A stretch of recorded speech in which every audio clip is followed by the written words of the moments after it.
I sat alone in a small, quiet coffee shop on a Saturday morning. No corporate suit, just a plain gray t-shirt and jeans. I was sipping my black coffee, watching people walk by outside the window. 3 years after my divorce, my life had changed in ways nobody expected. People looked at me and thought I was unemployed, that I had nothing. But they did not know the truth. Sometimes what your eyes see is not the whole story. And my ex-wife's new husband was about to learn that the hard way. But before I tell you what happened that day, I would love to know where you are watching this from. Drop your city in the comments below. And if you are curious to see how this all played out, hit that like button and subscribe to the channel, because what happened next changed everything, not just for him, but for everyone who thought they had me figured out. Let me take you back to where it all started. I married Sarah 5 years before all of this happened. We met when we both worked for a large marketing company downtown. It was simple in the beginning, real love, nothing complicated. Sarah loved stability. She wanted a steady paycheck, regular work hours, weekend picnics in the park. I had dreams of running my own business, but I was not brave enough yet to take that step. We spent our evenings together. She would cook dinner, we would watch television, and we would talk about the future. We talked about buying a house someday, maybe having children. It was not dramatic or exciting. It was just the normal life of a young married couple trying to build something together. 3 years into our marriage, I made a decision that would change everything. I quit my job. I had an idea for a startup, a consulting company, focused on digital marketing for small businesses. This was 5 years ago, and digital marketing was exploding. I sat Sarah down one evening after dinner and told her my plan. I can still remember the look on her face. I said to her, "This is our opportunity. I need you to trust me." She nodded slowly, but I could see the worry in her eyes. She agreed, but she was not excited. She was scared. The first year was brutal. I worked from sunrise until late into the night, sometimes until 2 or 3 in the morning. My income was unpredictable. Some months I made a few $100s, other months almost nothing. Sarah kept her office job and carried most of our expenses. The warm evenings we used to share disappeared. I was always stressed, always exhausted. She would sit on the couch alone while I typed away on my laptop in the next room. Sarah started complaining about 6 months in. She would say, "I do not see a future in this." The arguments became more frequent. She felt lonely and ignored. I kept telling her I was building something for both of us, for our future together. But Sarah was tired. After 2 years of watching me struggle, she had had enough. One Tuesday evening, she came home from work and sat down across from me at our small kitchen table. She said quietly, "I cannot do this anymore. I am sorry." I felt my heart break, but I understood. We signed the divorce papers on a Tuesday afternoon a few weeks later. There was no screaming, no throwing things, just sadness, deep, heavy sadness that sat in the room between us. After the divorce, I moved into a tiny one-bedroom apartment. I was alone, but I was determined to prove that I had been right to take this risk. I worked even harder than before. I stayed up until 3 or 4 in the morning, drinking black coffee, calling potential clients, sending emails, improving my services. I was lonely, but I refused to give up. Then 6 months after the divorce, something incredible happened. A mid-sized tech company reached out to me. They needed marketing consulting for a new product they were launching. I prepared for days. I walked into that meeting with everything I had. I presented my strategy, answered every question, and showed them exactly what I could do. They signed a contract worth nearly $100,000. I sat in my car after that meeting, holding the signed contract in my hands. My hands were shaking. I could not believe it was real. I called my only close friend Marcus and said, "Marcus, I did it. I actually did it." That contract was the turning point. Over the next 2 years, my company grew rapidly. I went from working alone to hiring a team. First 5 employees, then 10, then 20. My clients went from small local businesses to major corporations. Revenue reached several $1,000,000 per year. I opened a new office in a high-rise building downtown on the 12th floor. I named my company Apex Digital Solutions. But here's the thing. I kept my lifestyle simple. I still drove my old car. I still wore t-shirts and jeans most days. I did not post about my success on social media. I did not have a flashy LinkedIn profile. I did not attend many networking events. I just focused on the work. I did not need to prove anything to anyone. I just wanted to build something real, something that mattered. Very few people knew I was the CEO. Only my employees and a couple of close friends knew the truth. So, when I ran into Sarah and her new husband, they had no idea what I had become. It was a Friday afternoon, and I had some free time. I decided to go to my favorite coffee shop, the small place where I used to work on my laptop in the early days. I was wearing my usual gray t-shirt, jeans, and sneakers. I did not bring my laptop. I just wanted to relax. The weather was warm, and the afternoon sun came through the window at just the right angle. I ordered an Americano and sat down in my usual spot by the window. Then Sarah walked in, and she was not alone. Sarah still looked beautiful. She wore a neat office dress and had her hair pulled back. Next to her was a tall man in an expensive suit. His watch was a Rolex, and it caught the light as he moved. His name was Derek. I would soon learn that Derek worked as a senior account manager at a company. Ironically, that company was Apex Digital Solutions, my company. But Derek had no idea I was the CEO. I rarely went to the office, and I let my VP of operations run the day-to-day activities. Most employees had never even seen me in person. Sarah's eyes went wide when she saw me sitting there. She walked over slowly, and Derek followed. She said, "Guadalupe." "Oh my God, it has been, 3 years?" Her voice was polite but distant. Derek extended his hand with a confident smile. "So, you are the ex. I have heard a lot about you." I stood up and shook his hand. Sarah asked, "Are you doing okay? What are you doing these days?" I smiled and said simply, "I am good, still working in marketing." Derek jumped in. "Oh, marketing. That is cool. Where do you work?" I kept my answer vague. "I do freelance work. I work for myself." Derek nodded, and I saw a flicker of something in his eyes, a hint of judgment. He said, "Freelance, huh? That must be flexible." The way he said flexible made it sound like code for unemployed. They invited themselves to sit down at my table, and that is when things took a turn I did not expect. Derek pulled out a chair without asking and sat down. Sarah sat next to him, looking uncomfortable. Derek ordered drinks for both of them, acting like he owned the place. I sat quietly watching, staying polite but cautious. I already felt the tension building. Derek leaned back in his chair and said, "So, freelance marketing. That has got to be tough, right? Especially in this economy." I kept my voice even. "It has its challenges."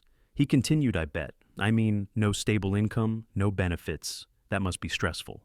He emphasized the words, "no stable income," like he wanted to make sure I understood how precarious my situation seemed.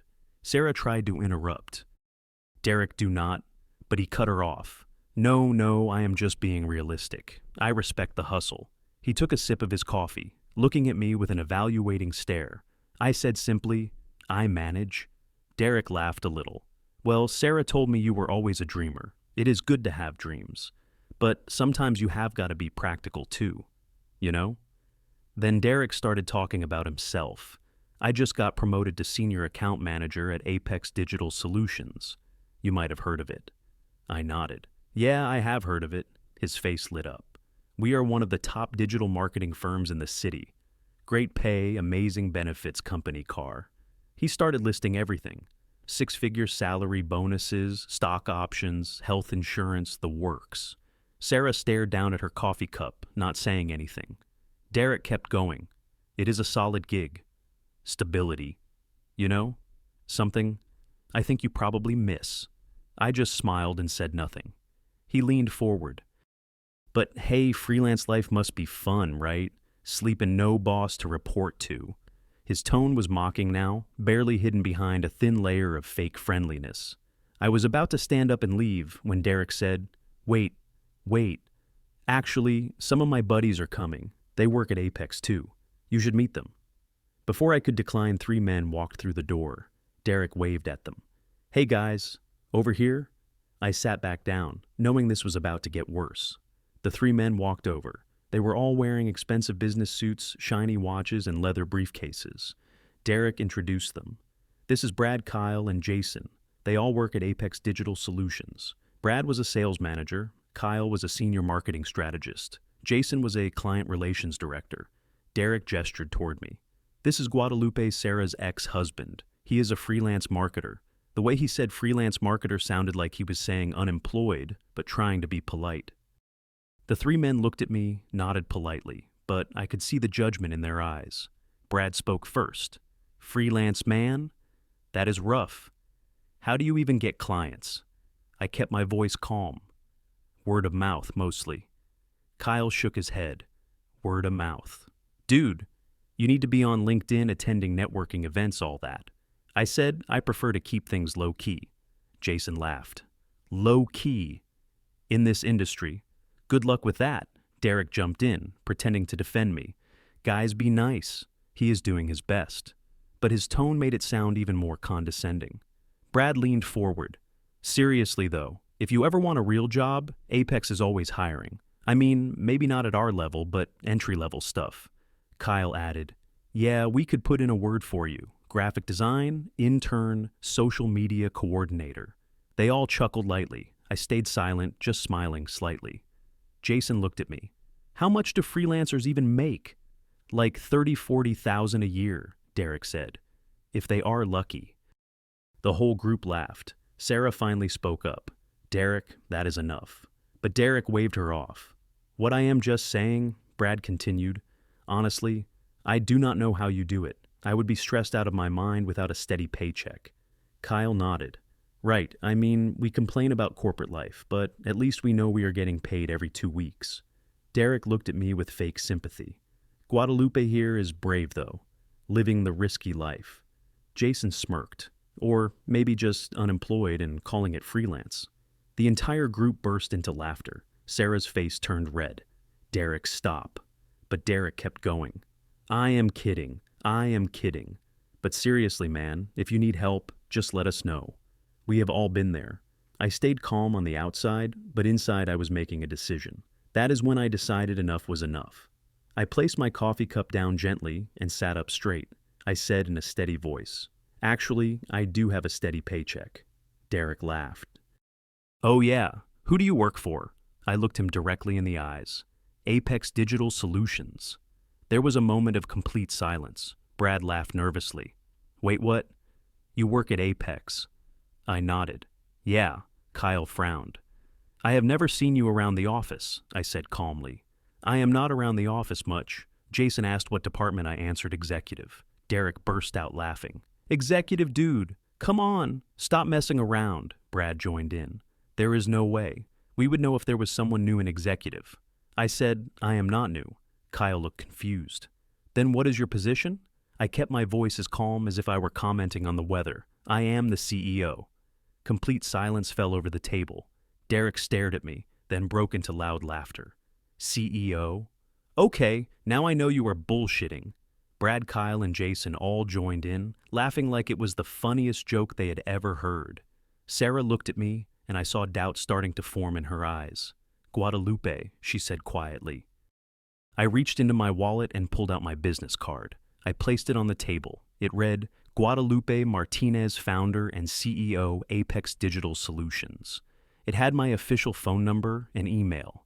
Derek picked up the card. His face went pale. Brad said, this has got to be fake. I pulled out my phone. Would you like me to call my VP of operations? She can confirm. Kyle grabbed his phone and started searching on Google. Apex Digital Solutions CEO. A local business article appeared on his screen. There was a photo of me in a suit at a business event. The headline read, CEO of Apex Digital Solutions discusses growth strategy. Jason looked at the screen. His face turned white. Oh shit. Derek sat frozen, his hand shaking as he held my business card. And that is when I made my decision. Derek's face turned bright red. He could not form words. Brad stammered, Mr. Martinez? I did not, Kyle interrupted. We were just joking around. We did not mean...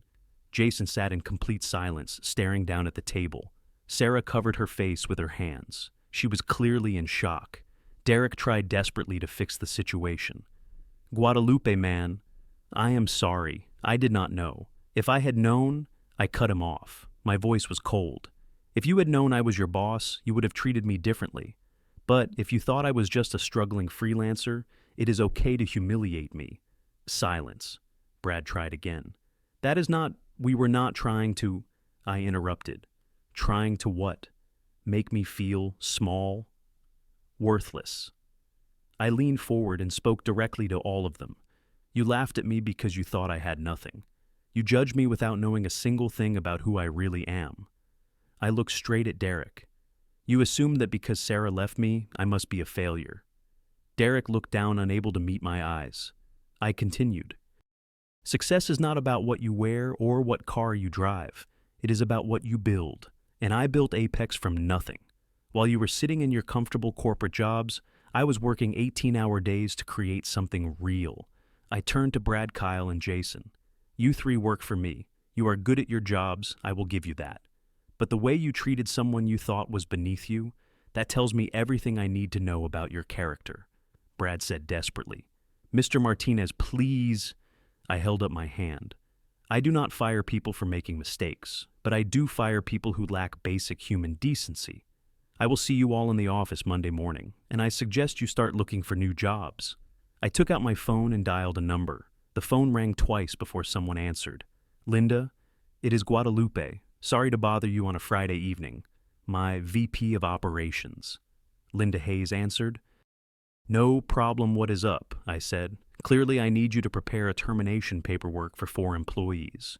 I gave her the names, Derek Harrison, Brad Thompson, Kyle Stevens, Jason Rodriguez. Linda paused. All 4. What happened? I explained briefly.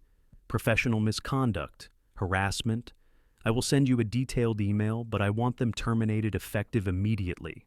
Monday morning security will escort them out. Linda responded professionally. Understood. I will have human resources process everything over the weekend. I thanked her and hung up. Derek panicked. Wait. You cannot do this? I looked at him calmly. I absolutely can. You signed an employee conduct agreement. You violated it. Brad stood up. Please, I have a mortgage, kids, I said firmly. You should have thought about that before mocking someone for their career choices. Kyle's voice rose. This is unfair. I kept my tone level. What is unfair is ganging up on someone you thought could not fight back. Jason stayed silent. He knew there was nothing he could say. Derek turned to Sarah desperately. Sarah, please say something. Sarah looked at Derek, then at me, then back at Derek. I cannot believe you did this. Derek pleaded I was just joking. Sarah's voice was sharp. No, you were being cruel. Sarah turned to me. Her eyes were filled with regret. You really did it. You built the company. I nodded. I told you I would. She said softly, I did not believe you. I thought you were wasting your time. Her voice broke. If I had stayed, if I had just believed in you. I interrupted her gently. Sarah, we cannot change the past. You made your choice. I do not blame you. Tears rolled down her face. I am sorry. I am so sorry. Derek tried to reach for her. Sarah, but she pulled away. I need to go. Alone. She stood up and looked at me one last time. I hope you find someone who believes in you the way I should have. Then she walked out of the coffee shop. Derek stood up and made one last desperate attempt. Guadalupe, please. I will do anything. I need this job. I looked at him without emotion. You need to learn respect more than you need a job. Brad, Kyle, and Jason also stood and left in silence. Derek stopped at the door and turned back. I regret this, I said quietly. You regret getting caught. That is different. Derek walked out. I sat back down alone in the coffee shop. I did not feel triumphant. I did not feel happy. I just felt a strange sense of peace. I went home that evening to my simple apartment. It was not a penthouse. It was not fancy. It was just a place where I felt comfortable. I sat on my couch and looked out the window at the city lights below. I asked myself, was I too harsh? But then I remembered the way they laughed, the way they looked down at me. It was not about them not knowing I was the CEO. It was about the fact that they thought it was acceptable to treat someone poorly just because they believed that person was below them. I realized something important. I did not fire them for insulting me. I fired them because they revealed who they truly are. On Saturday, I met with Linda and our Human Resources Director. We reviewed the employee conduct policy together. Derek and the other 3 had all signed it when they were hired. The policy clearly stated, treat all individuals with respect, regardless of position. Our HR director confirmed we have sufficient grounds for termination. I nodded. Proceed according to standard procedures. Give them the severance package required by law. I do not want them to have grounds to sue us. Linda agreed. Understood. Monday morning security will be waiting in the lobby. That Sunday evening, I wrote an email to the entire company. I did not mention Derek or anyone by name. I simply reminded everyone respect is not optional. It is the foundation of our culture. I ended the email with this: we treat everyone with dignity, regardless of their title or background. I sent the email late Sunday night. I arrived at the office at 8 o'clock Monday morning. I wore a suit for the first time in months. I was not trying to show off. I just wanted to show the seriousness of the situation. Security was already waiting in the lobby. Derek arrived at 8:30. I could see he still had a glimmer of hope that he could negotiate his way out of this. But when he saw security, his face went pale. Brad, Kyle, and Jason arrived one by one shortly after. Linda and our HR director met with each of them separately in a private conference room. They explained clearly your employment is terminated effective immediately due to violation of company conduct policy. Derek tried to argue. This is wrongful termination, but HR was prepared. You signed the conduct agreement. We have documentation. Each of them received their severance package and was escorted out of the building by security. I stood in my office on the 12th floor, looking down at the street below. I watched Derek walk out of the building, his shoulders slumped. Brad, Kyle, and Jason followed behind him.